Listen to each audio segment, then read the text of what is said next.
O capítulo fala sobre a luta dos soviéticos para conseguir comida depois que os alemães chegaram à sua aldeia.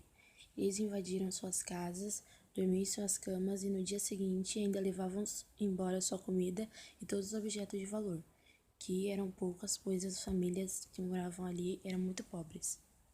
Natasha comprou 2 velas e acendeu na casa de Deus. Ela explicou que era a casa de Deus quando os alemães chegaram. Pediram permissão para restaurar as igrejas e voltarem a cultuar. Eles queriam um culto frequente, então ela acendeu velas com ceras de abelhas, enquanto o coral cantando luminoso.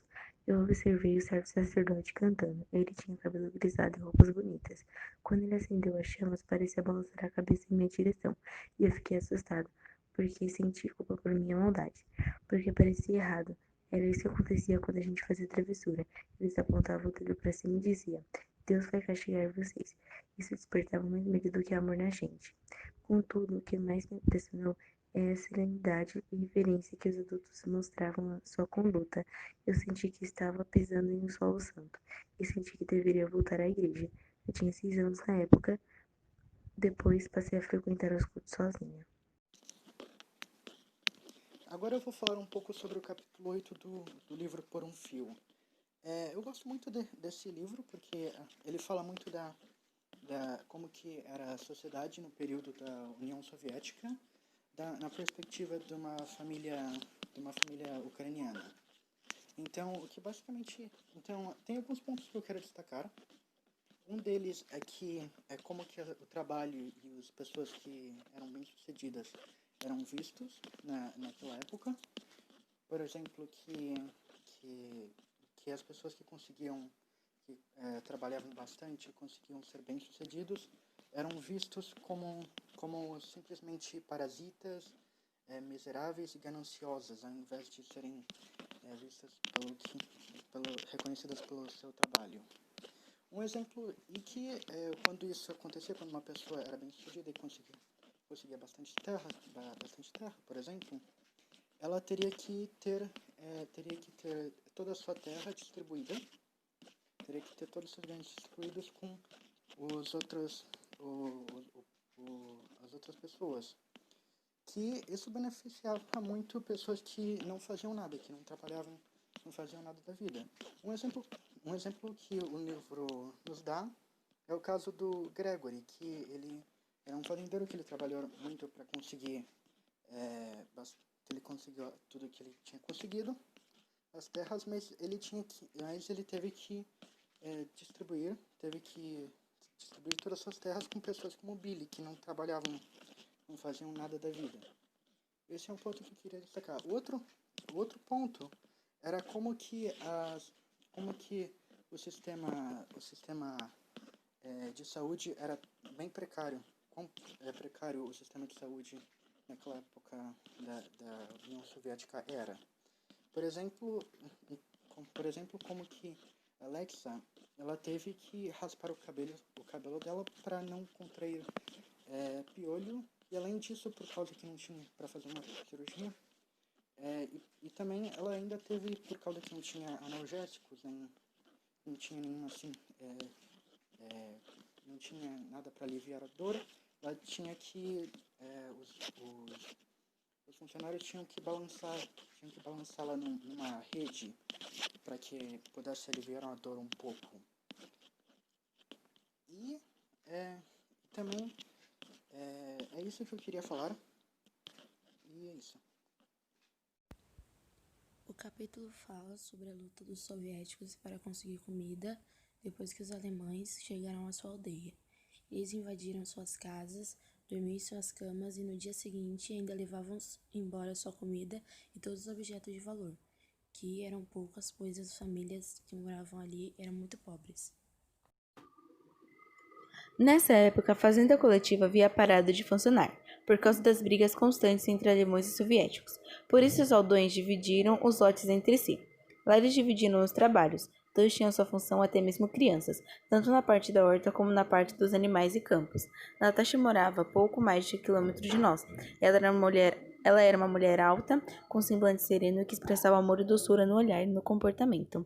Como nosso solo era muito Como nosso solo era muito rico e macio, o clima era quente e comíamos as melhores frutas e verduras. Às vezes as pessoas me perguntavam como era ser vegetariana, mas para mim já era algo normal, porque sempre fomos criadas em meios aos alimentos naturais e não comemos muitas carnes, então para mim já virou algo natural. Minha mãe tocava violão e meu pai era meio desafinado, mas ainda assim cantava. Um certo dia, Natasha me pôs sobre seu colo, me enrolou em seus braços, olhando para as estrelas. Me disse assim: que olhando para as estrelas parecia que estava me vendo, e eu imaginei que quando enxergamos alguém é porque estamos vendo a beleza interior, ou seja, o caráter da pessoa. Antigamente não existia bajulações, as crianças tinham que ser criadas com humildade. Natasha comprou 2 velas e acendeu na casa de Deus. Ela explicou o que era a casa de Deus quando os alemães chegaram. Pediram permissão para restaurar as igrejas e voltarem a cultuar. Eles queriam culto frequente, então ela acendeu velas com ceras de abelhas, enquanto o coral cantando em luminoso. Eu observei certo sacerdote cantando. Ele tinha cabelo grisalho e roupas bonitas. Quando ele acendeu as chamas, parecia balançar a cabeça em minha direção. E eu fiquei assustado e senti culpa por minha maldade, porque parecia errado. Era isso que acontecia quando a gente fazia a travessura. Eles apontavam o dedo para cima e diziam: Deus vai castigar você. Isso despertava mais medo do que amor na gente.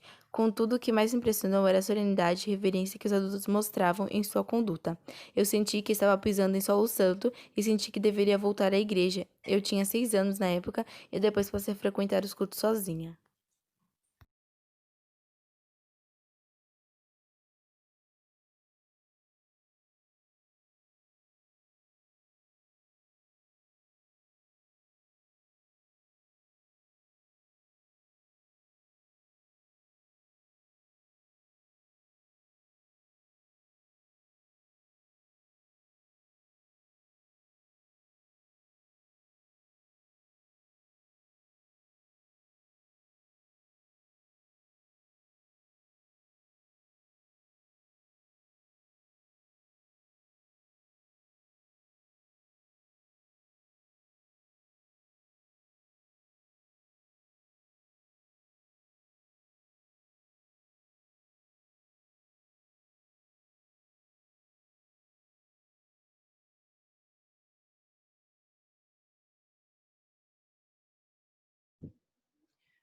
O capítulo 10, eu consegui tirar uma mensagem bem interessante desse capítulo, que é como a gente tem tantos privilégios, a gente nem para pra perceber, a gente nem para pra pensar e agradecer e tal. Que é, tipo, um exemplo é quando, no meio da guerra lá, um pai de família ele acabou morrendo. Eles nem tiveram a condição de fazer um funeral digno para ele, era cheio de mosca, e eles não tiveram nenhum. A morte dele não teve nem, tipo, o merecimento que ela deveria ter. A roupa das crianças muitas vezes era feita com resto de paraquedas da guerra, e a comida deles também muitas vezes era carne dos cavalos que morriam.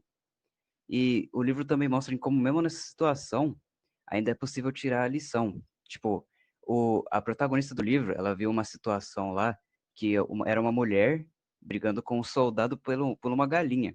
Tipo, eles estavam fazendo tipo um cabo de guerra. E ela estava praticamente lutando para ter o que comer naquele dia. E mesmo disso, a protagonista do livro, ela consegue tirar uma lição que é a de nunca desistir. No capítulo 10 do Paradidático, eles começam, né, o capítulo dizendo sobre as colheitas, que estavam em uma fase boa, estava gerando muito recurso, né, os maiores que eles tinham era tomate, pepino que eles tinham, que estava gerando muito. Só que, em contrapartida, eles estavam em guerra não, mas em batalha. Eles estavam acontecendo muitas batalhas na época e, tipo, saia no 0 a 0. Eles se geravam muito, mas gastavam muito suprindo o pessoal que voltava cansado das batalhas. E não adiantava muito. O ponto principal do capítulo, quando eu li, foi percebi que a protagonista foi muito inconveniente com uma das amigas dela, que tem o nome de Sônia. Que ela acabou se irritando e foi inconveniente, uma atitude totalmente imatura, que ela disse que a mãe dela estava saindo com um soldado alemão na época, né? Eles estavam em guerra, então não pegou muito bem. Todos da aldeia viram aquilo e excluíram ela do social. Tanto que o único amigo que ela foi ter foi quando isso passou. Isso passou e E foi uma família que chegou depois do acontecimento dela ter dito aquilo, né? Essa foi a única maneira que ela conseguiu um amigo. Só que não adiantou muito tempo, porque depois disso ela se mudou. Então não adiantou muito.